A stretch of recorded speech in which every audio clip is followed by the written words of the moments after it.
He chose my sister without a second thought. Then my true mate walked into the ceremony. She woke up that morning with her jaw already clenched. That's how she knew it was going to be a long day. Not because of nerves, not because of excitement, not even because of the smell of the ceremonial wolfsbane her mother had been boiling in the kitchen since before the sun came up. She knew because her jaw did this thing, locked up like a rusted door hinge, every time her body was bracing for something her mind hadn't finished accepting yet. Her name was Riva, 24 years old, third daughter of a mid-rank pack family in a valley that hadn't seen real snow in 3 winters. She had dark circles she'd stopped fighting, and a habit of pressing her fingernails into her palm when she needed to feel something real, instead of just everything. She sat up in bed and looked at the ceiling. The ceiling didn't say anything useful. It never did. She could hear her mother downstairs, the clinking of glass jars, the low, tuneless hum that meant her mother was happy, specifically the kind of happy that came from having something important to organize. Her mother loved important events, bonding ceremonies, naming feasts, harvest gatherings, any occasion that gave her an excuse to move through a room with purpose and tell other women where to stand. Riva had spent her childhood watching her mother build scaffolding around every big event and understanding, even as a little girl, that the scaffolding was the point, the thing the event was for, because organizing gave her mother a way to love people that didn't require her to say anything directly or sit still long enough to feel it. She was not criticizing her mother. Her mother had built a life and a family and a home and had done it with considerable skill. Riva admired that. She just also knew, with the particular clarity that comes from being a perceptive child who grew into a quiet adult, that her mother's love was a thing best experienced from one room over. Up close it tended to rearrange you. Riva got up, washed her face, did not look at herself in the mirror for longer than it took to check that her eyes were both pointing in the same direction. The dress was already hanging on the back of her door. Her mother had put it there 2 nights ago, which felt like a message, or a warning, or both. It was a pale gold color, the color you get when you mix sunlight with the kind of grief that's been sitting out too long. Her mother had called it elegant. Her mother was not wrong. But elegance and comfort are 2 entirely different countries, and Riva had spent the last 14 months trying to find a third option nobody had named yet. She put the dress on. It fit perfectly, which somehow made everything worse. She came downstairs and her mother looked up from the kitchen counter and said, "You look beautiful." The way mothers say things when they're also saying something else entirely, something underneath. Something they've decided not to name directly because naming it would require sitting down and making eye contact. And they don't have time for that today, because the bark arrangements still need to be placed, and the elder couple from the northern edge of the territory are arriving at midday, and someone needs to tell the youngest boys to stay out of the sacred grove until the binding stones have been set. Riva said, "Thank you, Mama." Her mother nodded and went back to the jars. Riva stood in the kitchen doorway for a moment. She could smell the wolfsbane now up close, sharp and bitter and holy, the way things that matter always are. She pressed her fingernail into her palm once, breathed out. Then she went to help set up the ceremony. The sacred grove was about a quarter-mile from the pack settlement, at the edge of the tree line where the valley floor started to rise toward the mountain. Riva had been there hundreds of times. As a child, she had climbed the oldest oak on the left side until her mother yelled. As a teenager, she had come there at night with her 2 best friends to talk about everything and nothing until the dew started. As a young adult, she had come there alone, twice, to sit with feelings she didn't have words for yet. She knew every root, every stone, the way the light came through the canopy in the late morning, at that specific angle, and made everything look like it was on the edge of meaning something. She started arranging the ceremony space the way the scroll specified, binding stones in a circle, 7 of them, placed at the points the tradition required, dried cedar branches on the left altar stone, fresh water in the clay bowl on the right, a strip of white bark from a silver birch, long enough to wrap around 2 joined wrists. She was good at this. She moved through the preparations with the quiet efficiency of someone who has done painful things so many times that the doing itself has become a kind of peace. Her hands knew what to do. She let them do it. 3 other pack members came to help, 2 older women and a teenage boy who kept dropping things and apologizing. Riva was patient with him in a way that surprised even her. She told him it didn't matter about the bark twigs. She meant it.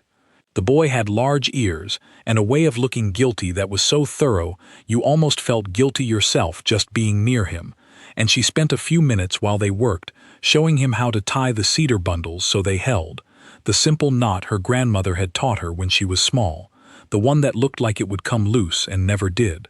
The boy learned it quickly. His face changed when he got it right.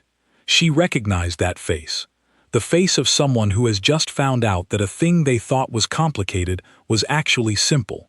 She liked seeing that face on people. By late morning, the grove was ready. Riva stood in the center of the bound circle and looked at what she had built and felt, not nothing, never nothing, but something compressed, something the size of a walnut, very dense, sitting right below her sternum, where it had been sitting for 14 months, and would probably be sitting for a while longer.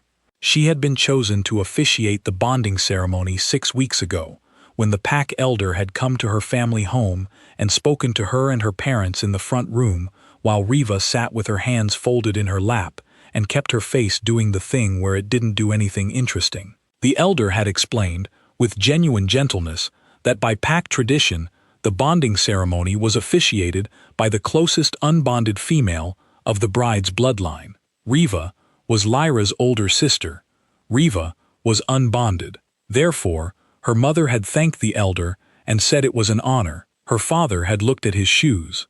Her father, who was a quiet man with a careful soul and who understood Riva better than almost anyone, but could do nothing with that understanding except look at his shoes, had looked at his shoes for a long time. Riva had said she would be glad to do it, and she would be.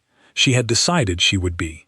The deciding had taken about a week, and had involved a lot of long walks, and one night sitting on the roof of the storage barn in the cold, listening to absolutely nothing until she was calm enough to go back inside.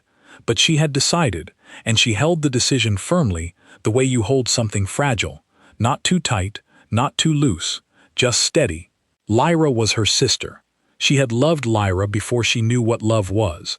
They had shared a room until Riva was 12 and Lyra was 9, and Lyra had talked in her sleep then, long rambling sentences about nothing in particular, and Riva had found it annoying at the time and found herself, years later, oddly fond of the memory. Calum had been, someone Riva had loved since she was 17 years old, in that whole body, whole soul way that you only really love things the first time, before you know how much losing them costs. He had been the alpha heir then, 3 years older, with the particular gravity that alpha heirs carry whether they mean to or not, the quality of someone the room rearranges around.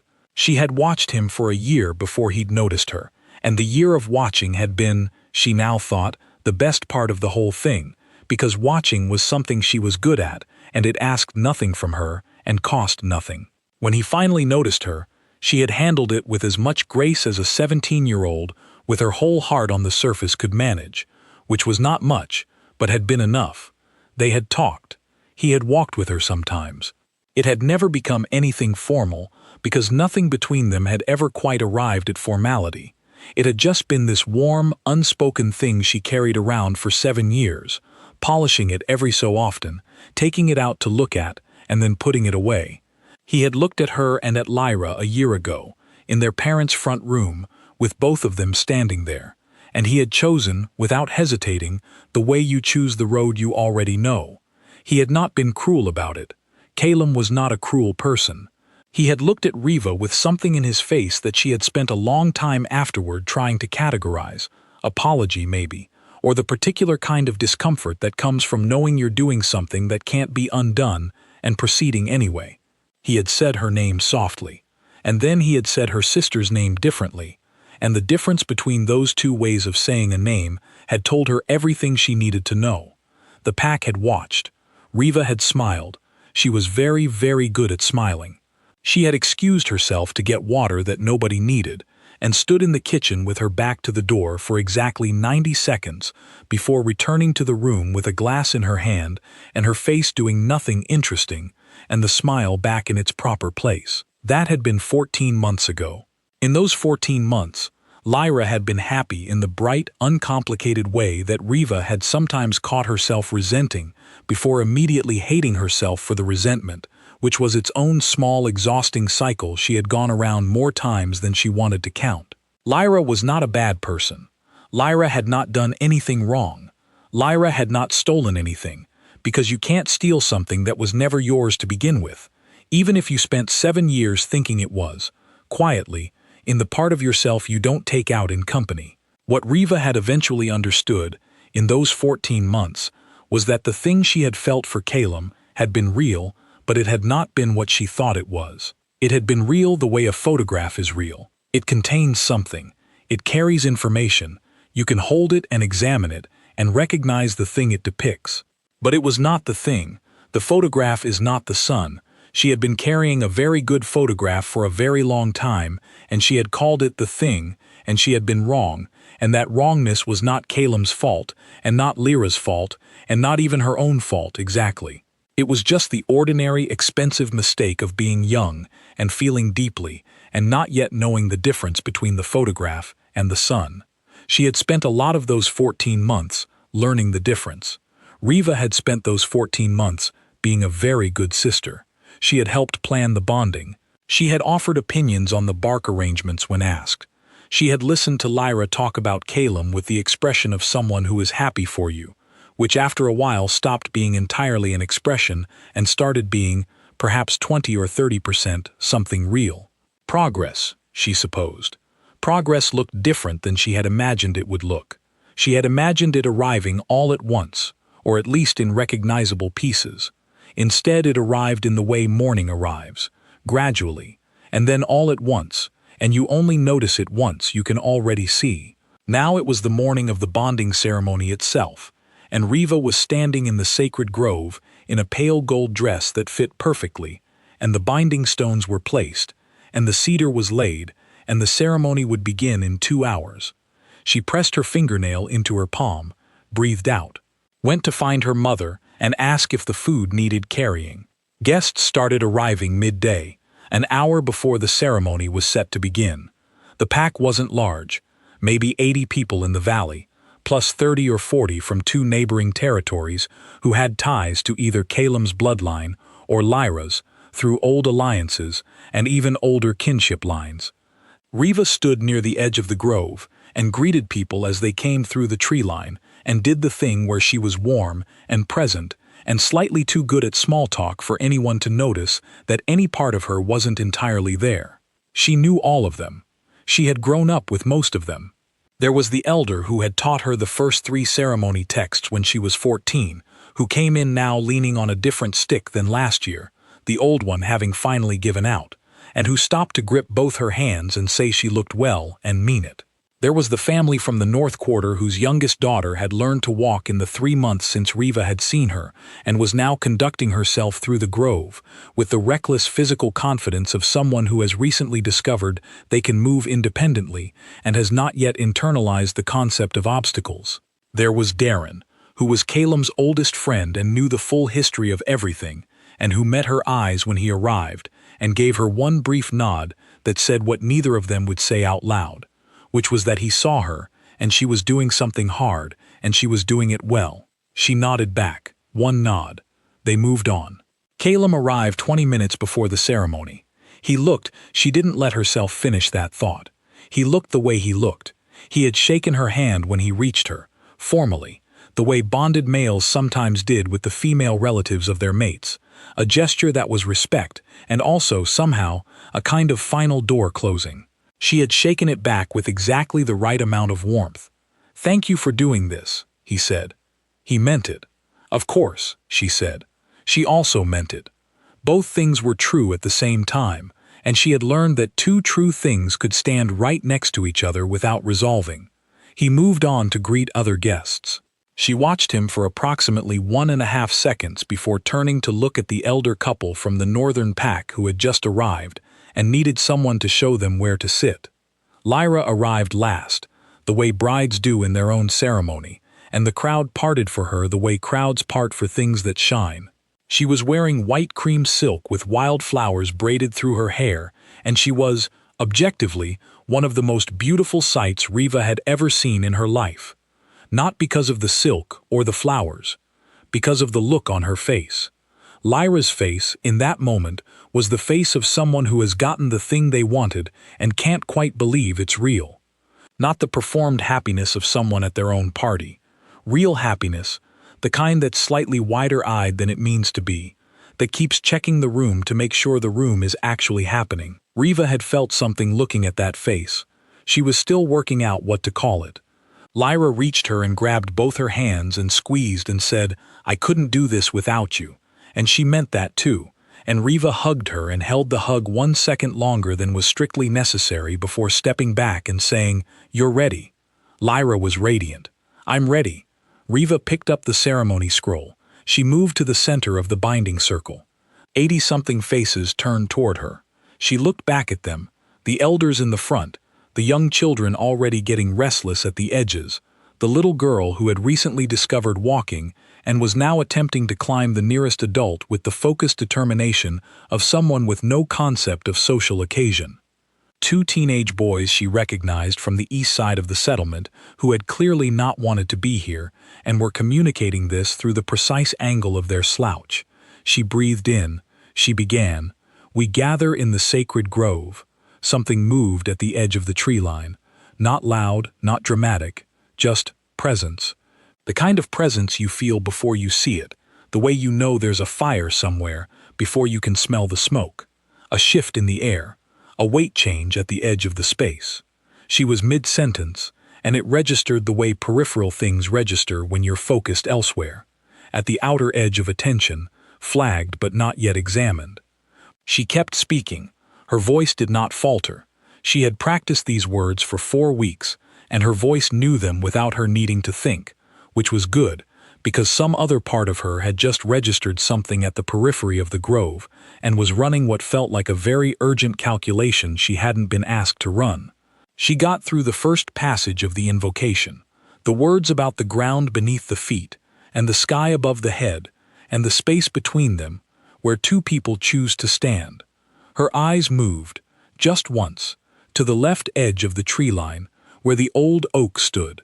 There was someone there, tall, still, not positioned the way the other late guests were positioned, moving toward a seat, catching someone's eye, looking apologetic for the timing. This person was standing and watching, and had the quality of someone who had not arrived by accident, and was not certain they were supposed to be here, and had decided to observe before deciding. That choice, to stand and watch instead of moving forward, told her something without her being able to say what exactly. He was not Pac. She knew that without being able to explain exactly how she knew it. The scent was different, not wrong, nothing about it was wrong, but broad and cold and old, like the very first bite of winter air in a year, like pine resin and high-altitude stone and something she did not have a name for. Something that landed in the back of her throat, the way certain memories do. Unlocatable. True. She pulled her eyes back to the ceremony. Her lungs kept working. Her voice kept going. She spoke the second passage.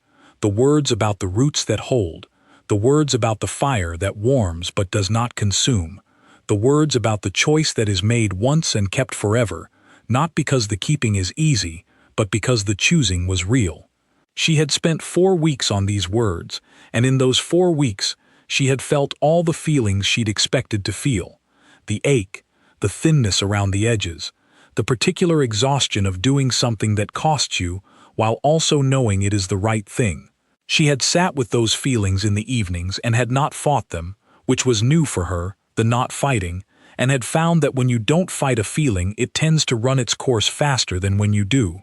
The stranger at the tree line had not moved, and then, this is the part she could not explain afterward, could not put in order or make logical, the bonding sense activated.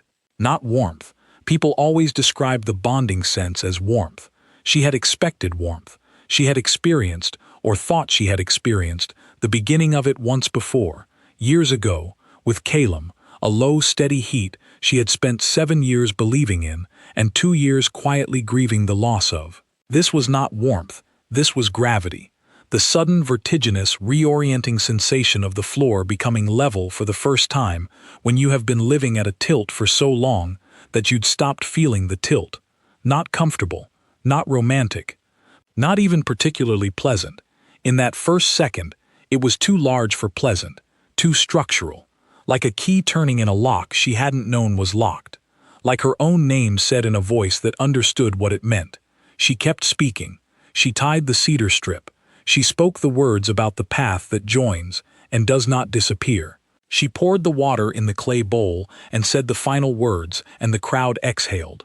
That big, collective, sacred exhale that happens at the end of something that has been building.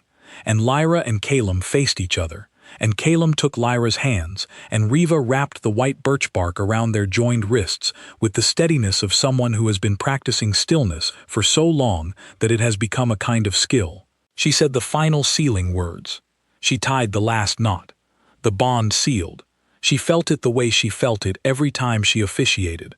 A small shift in the air, something settling, the particular quality of silence that follows a ceremony's completion, like a held breath released, like a question answered.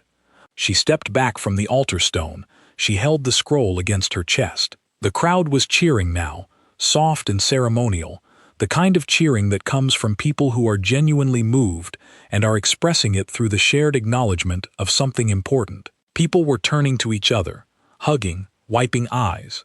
The elder who had taught her the ceremony texts was clapping slowly and nodding. The little girl who had learned to walk was being held up by her father so she could see, and had no idea what she was looking at, but was applauding anyway, because everyone else was. The two teenage boys at the edge had stopped slouching. Even they were smiling, the traitors. And Riva stood in the center of the binding circle in her pale gold dress and looked at her sister's face and thought, she is happy. She is genuinely, completely happy, and there is no version of me that wishes she wasn't. That thought, clean and clear, landed somewhere important. She would examine it later. She turned. She didn't mean to turn in that direction particularly, it just happened, the way your body sometimes moves toward things before your mind has caught up, and found him. He was no longer at the tree line. He had come forward, not all the way into the crowd, but close enough to be seen clearly now. He was standing at the edge of the gathered pack, with the particular quality of someone who is occupying space politely but firmly, like a mountain politely occupies a valley. She had one clear, full second of looking at him before he looked back. That second contained more information than she knew how to hold. He was older than her, but not by a lot. Maybe 6 or 7 years, somewhere in that range where the face has found what it's going to be and settled into it. He was the kind of person who looked like they had been built specifically for standing in difficult weather. Not the decorative kind of solid that makes people stare at you in comfortable rooms. The structural kind that makes you feel, slightly irrationally, that if you stood next to this person in a disaster, the disaster would have to deal with them before it got to you. His eyes found hers. And then, this part she would not tell anyone for a long time.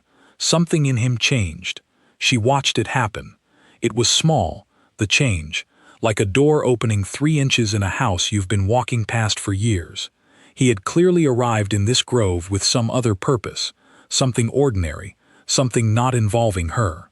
And in the span of a second, he had registered what she had registered, and he was now holding it with the same careful, uncertain steadiness she was holding it with.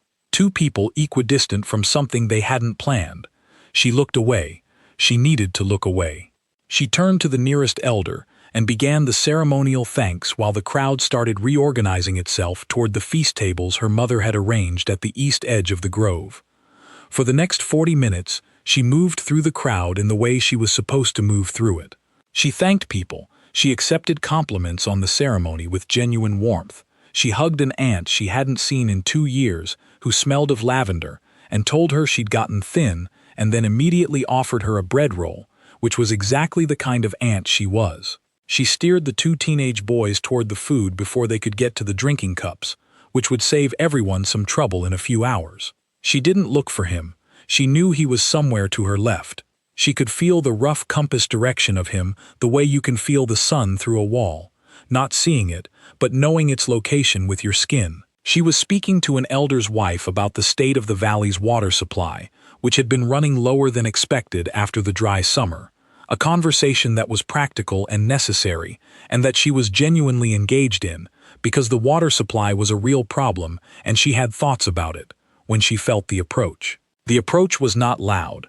It was just a presence resolving closer, the way the specific chill of a mountain breeze resolves as distinct from the general air when it finally reaches you. He stopped about 3 feet away from her, which was close, but not so close that it was anything other than someone waiting to speak to whoever was available.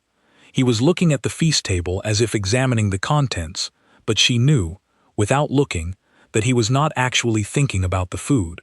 The elder's wife finished her sentence, glanced at the man who had appeared nearby, gave Riva the small, entirely neutral smile of a woman who has lived long enough to know when a conversation is about to be interrupted and feels neutrally about it, and went to find her husband.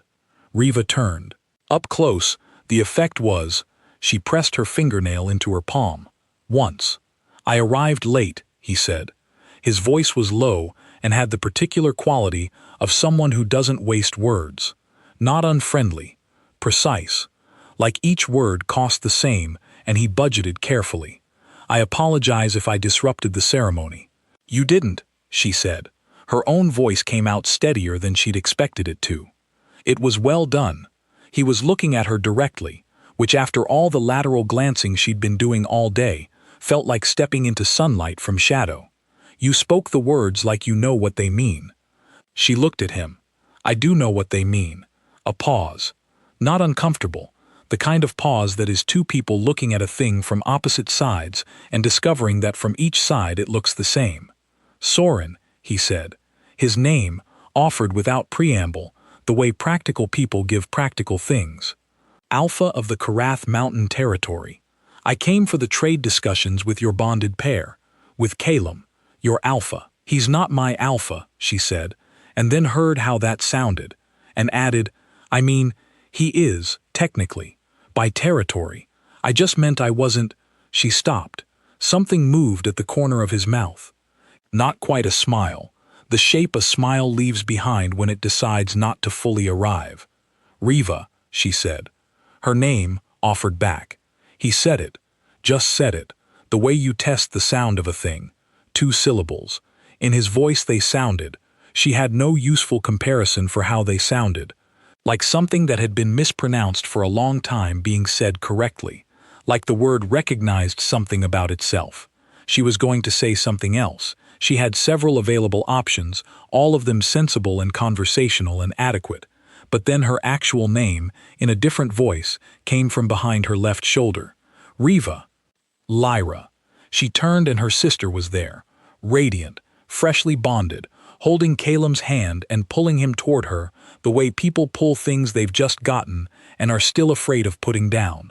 Lyra's eyes went to Soren, then back to Riva, and did the thing eyes do when they're being politely curious, without wanting to be impolite about it. "This is Soren," Riva said. She felt the sentence leave her mouth like a small, ordinary fact. It did not feel ordinary. "He's here for the trade discussions. Alpha of the Karath Territory." Lyra extended her hand. Lyra, today's bride, apparently. She smiled like she was already comfortable with that fact, like it was a coat she'd been wearing for years. Soren shook her hand. "Congratulations." He meant it. He said it directly and simply, and without the particular inflation people sometimes give the word when they want it to carry more weight than it can. And then Calum stepped forward and clasped Soren's hand in both of his. The greeting of 2 alpha males who have met before and respected each other without needing to say so, and said, "Soren, you made it. I wasn't sure you'd get here in time. I ran the mountain trail faster than I expected." Calum laughed. "Nobody runs that trail fast." A pause. His eyes moved between Soren and Riva with the attentiveness of someone who notices things, which Calum always had been. Perceptive, which was part of why she had, which was part of the history she was not going over right now. Something crossed his face. That same particular discomfort she remembered from 14 months ago, but this time oriented differently. Not at her, for her. Not guilt, exactly. something more like the wish that things were simpler than they were, which was a wish she understood. "You've met Riva." "I have," Soren said. "She ran the ceremony." Calum's voice was careful now, measured. "She's Lyra's sister." Riva watched Soren's jaw do something. Move by 1 degree. A very small movement that contained a very large thing. She could feel the temperature of the thing without being able to read the exact words. He had just received information. He had filed it. He had looked at Calum with the eyes of someone who understood the full shape of a room very quickly, and had just finished understanding this one. He had been given a fact.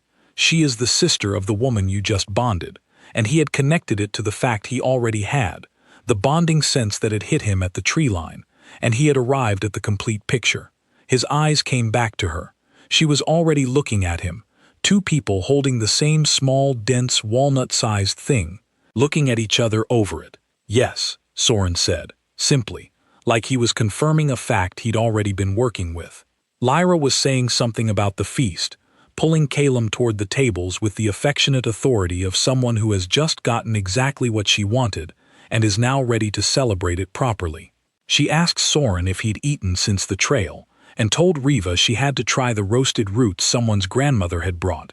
Apparently they were extraordinary. The conversation moved the way conversations do, forward and outward, carrying people with it. Riva said things that were appropriate. She asked Soren about the mountain territory, and he answered with the same careful economy he applied to everything. Enough words to fully answer, not one more, not one fewer, no decoration, and no omission. At some point the crowd reorganized around them. The elders moved to the ritual seats at the head of the feast. The children ran in the particular direction children run when they have decided that the event portion is over, and the chaos portion has begun. The music started up from the north corner of the grove, where two older pack members always played at bondings, a slow, winding thing on strings that curled up through the trees and got into everything. Riva and Soren ended up standing at the edge of the gather, slightly apart from the main cluster, which had happened gradually and without either of them directing it, the way certain things happen when you stop directing them. She had a cup of something warm. She didn't remember picking it up. "How long were you at the tree line?" she asked. He considered the question the way he considered everything, briefly but fully, the way you consider something you're going to answer truthfully and want to get exactly right. "Long enough to hear you speak the third passage." She nodded. The third passage was the one about choosing things on purpose, the one she had practiced the most, the one she had sat with longest in the evenings during her 4 weeks of preparation, turning it over, feeling the weight of it, deciding whether she could say it and mean it, even while she was using it for someone else's ceremony. She had decided she could. She had been right. "Did you mean to stay outside?" she asked. "Yes." She looked up at him. He was looking at the feast, the same way he'd looked at the food table, not at it, but using it as a direction. "I didn't know," he said quietly.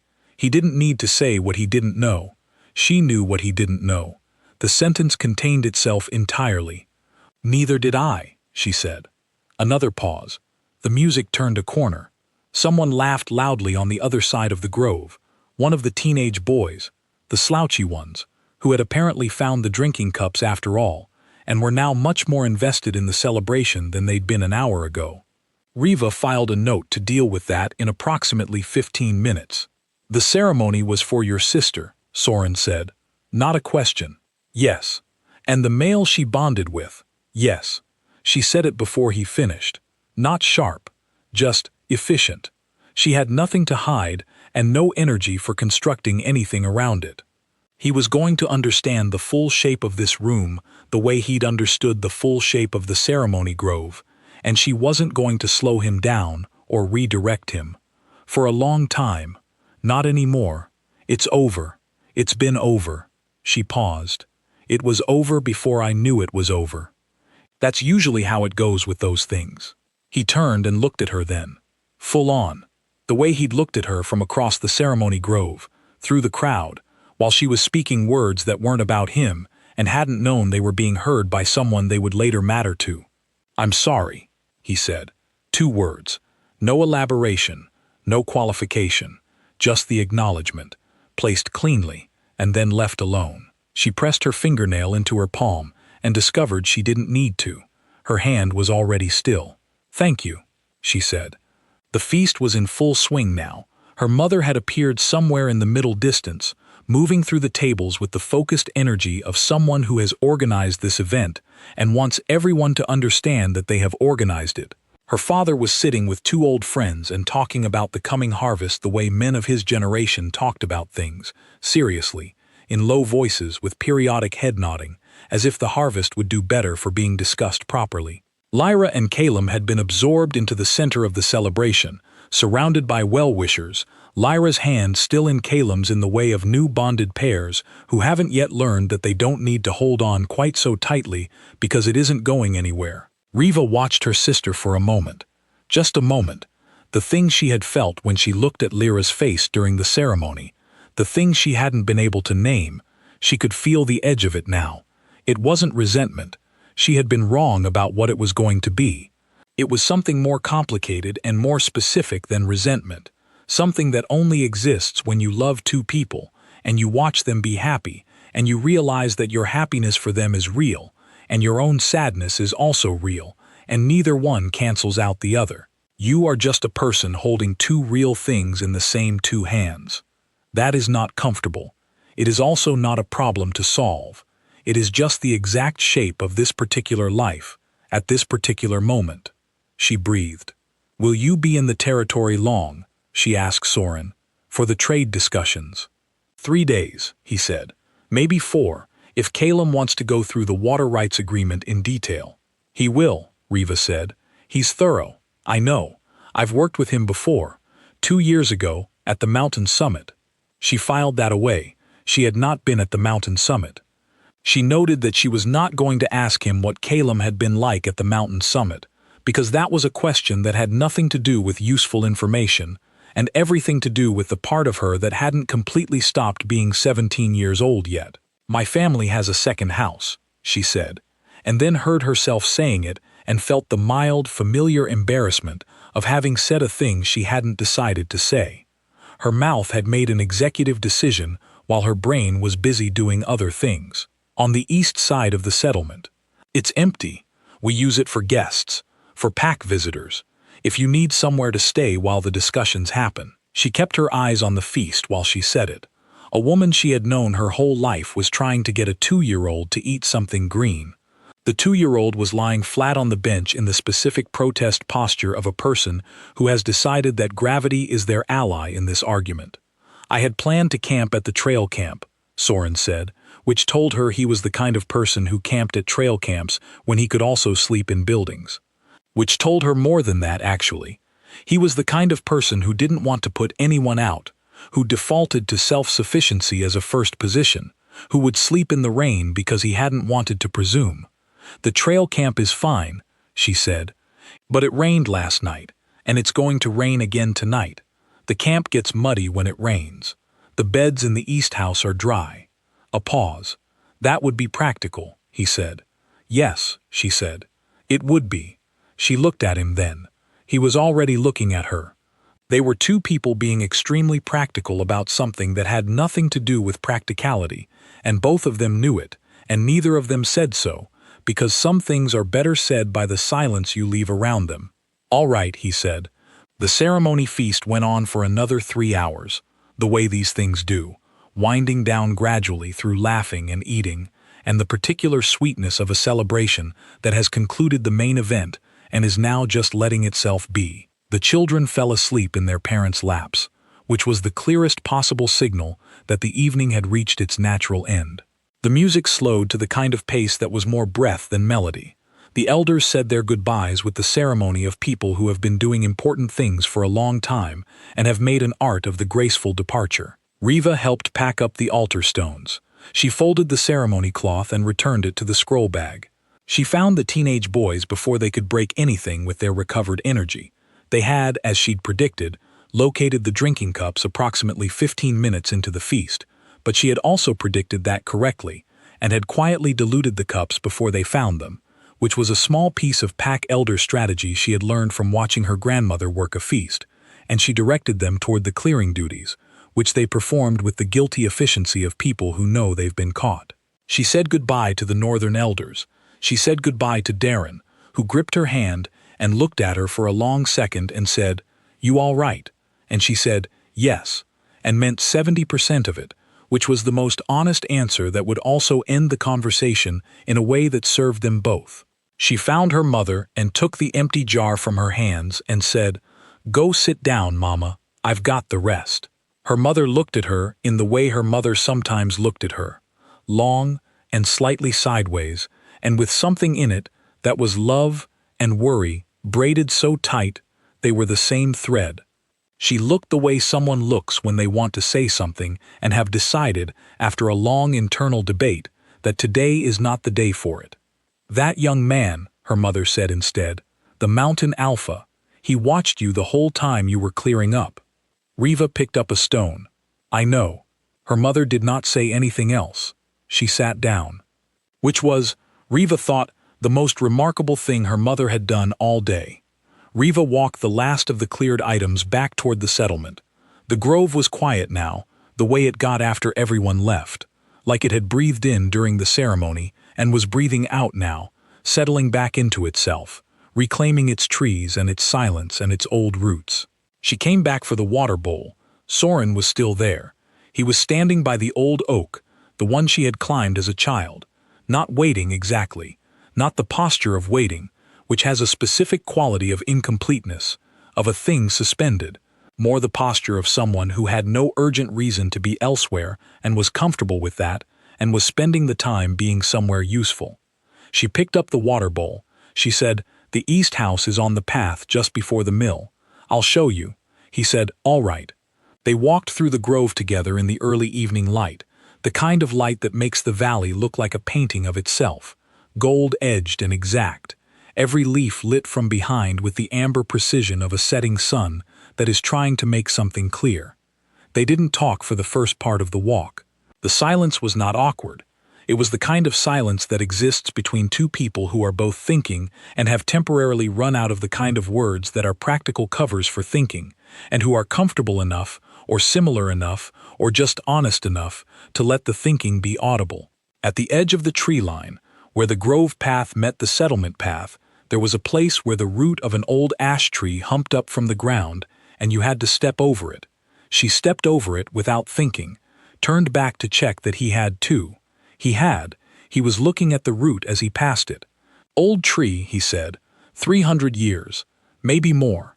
She glanced back at it. The pack marks the bonding ceremonies on the north side of the bark. Initials.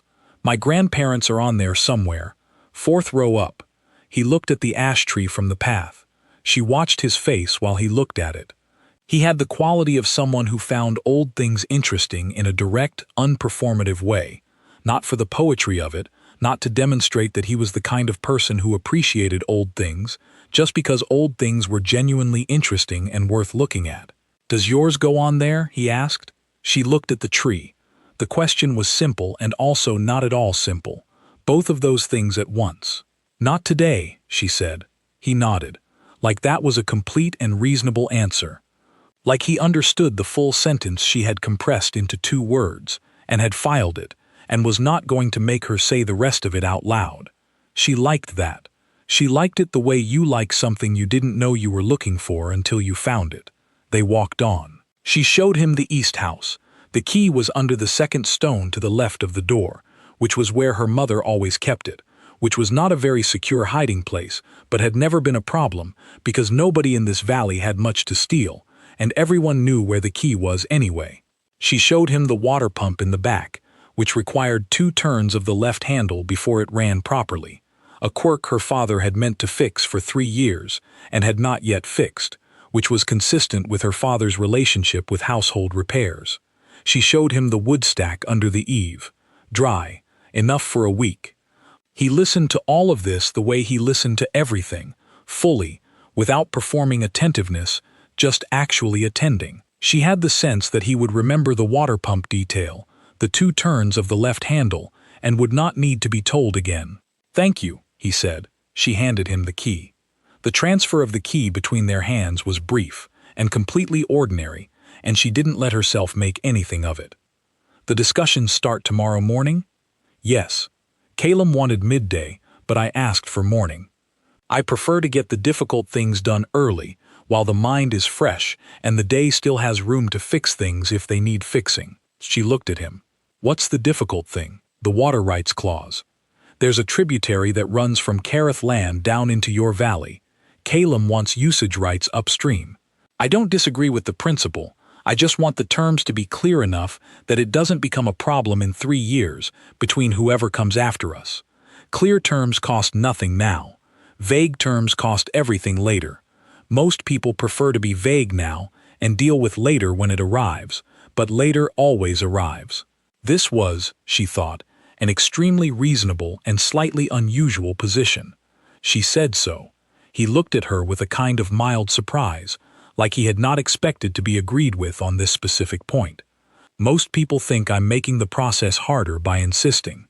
Most people confuse getting it right with making it harder, she said. Getting it right takes longer, but it ends. Making it vague feels faster, but it never ends. He was quiet for a moment, just looking at her. Yes, he said finally. That's exactly it. She turned to leave. The evening was cooling, the first real cool of the day, and the pale gold dress was not as warm as it looked. She should go help her mother with the last of the clearing. She should eat something that wasn't a ceremonial bread roll snatched from a table mid-evening. She had been standing, she realized, since before dawn. Riva. She turned back. He was standing in the doorway of the east house, one hand on the doorframe. The light behind him from inside was warm yellow, lamp yellow, the kind that makes ordinary rooms look inhabited in a way that matters. The light outside was that particular blue-purple that evenings got in the valley this time of year, just before it tipped into proper dark. She waited. The ceremony, he said, the words you spoke for your sister, the third passage, the one about choosing on purpose. He paused. He was choosing his words with the same care he gave everything. I've been to a lot of ceremonies. I've never heard those words said by someone who understood them the way you do. She stood there with that. What does that mean, she said, not defensively, genuinely asking. It means you've had to choose things on purpose, he said. Not easy things. The kind of things where you have to choose and keep choosing, every day, even when the choosing is hard, and you've done it. He looked at her steadily. It's in the voice. When someone has done that, I can't explain it better than that. She breathed in, out. So am I, she said, about being glad he'd come, and walked home.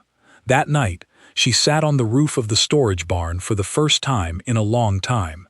Same spot as always, northeast corner, where you could see the valley spread out below and the mountain rising on the other side, the mountain that ran from here all the way north to the Karath territory. 3 days trail, high-altitude stone and pine resin, and first winter air. The stars were out. The rain she had predicted had held off, or at least had decided to wait until later. She sat with her knees pulled up and her back against the chimney stack, and she thought, not in circles, the way she had thought for the first few months after Calum, spinning and returning and spinning and returning, the same thoughts getting worn smooth from overuse like a stone in a river.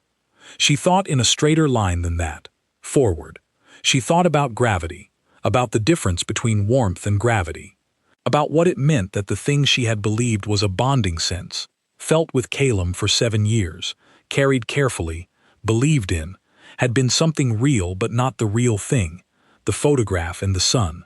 She thought about Soren standing at the tree line, not coming in, watching, deciding to observe before deciding.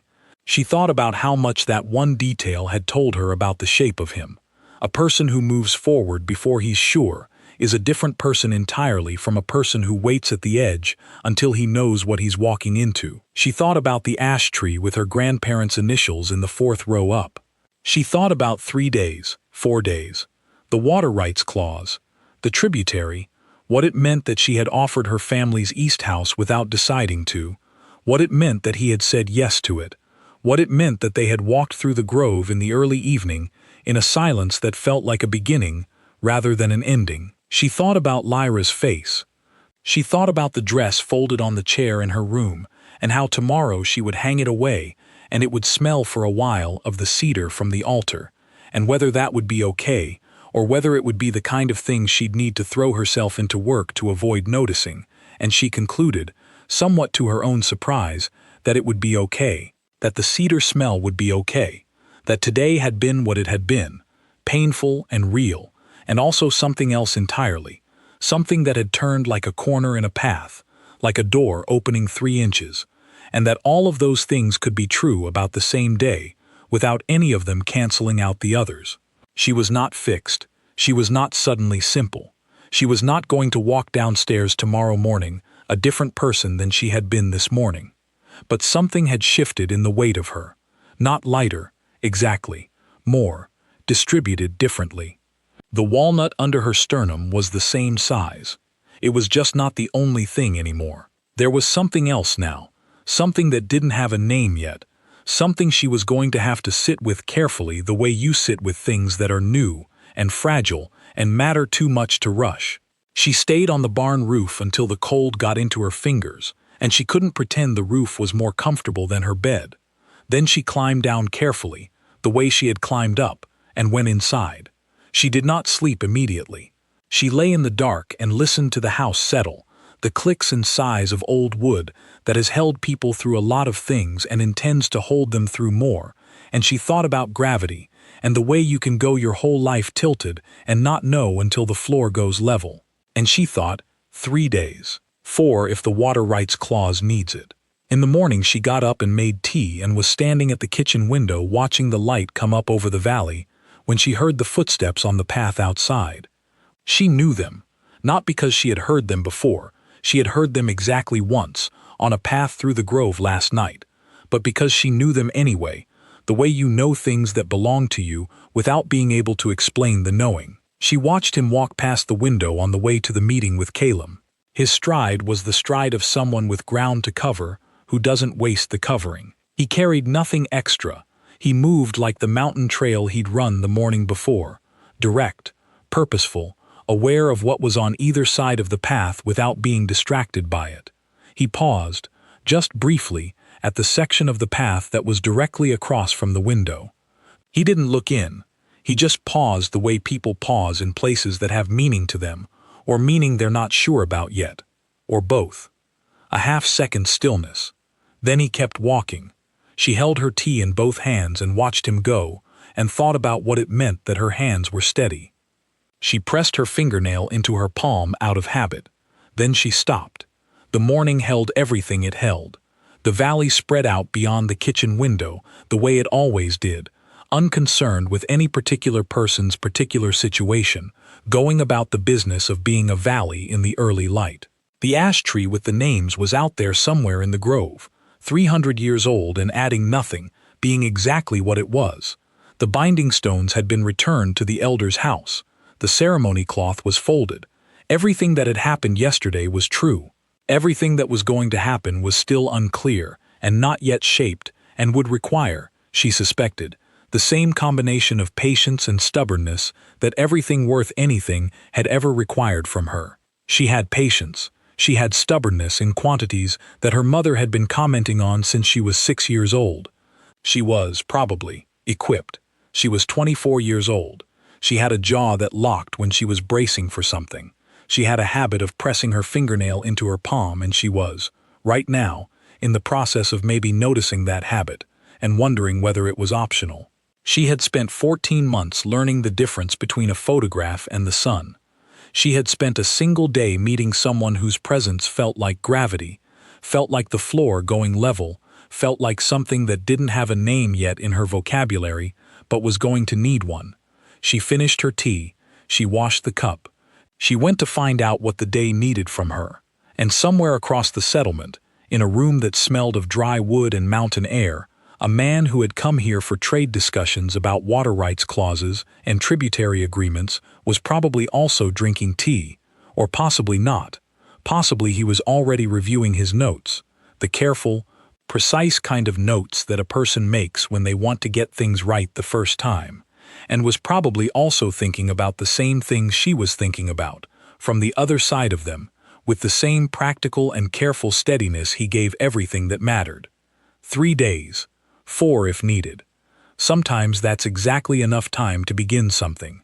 And sometimes, the kind of sometimes you can't plan for, can't schedule, can't see coming when you're standing in a sacred grove in a pale gold dress, with a walnut of compressed grief below your sternum and a ceremony scroll in your hands trying to hold it all together. Sometimes the thing you've been waiting for doesn't knock. It just steps out of the tree line, and you keep speaking the words, because you have to, because your sister is there, and the ceremony matters, and the binding stones are placed, and you are who you are, and you speak them, all of them, every last one, and then you step back from the altar stone, and you turn, and the floor goes level, and you breathe, and 3 days later, or 4, if the water rights clause needs it, the ash tree stands in the grove the way it has always stood. 300 years. Patient as anything. There is room in the 4th row for 2 more.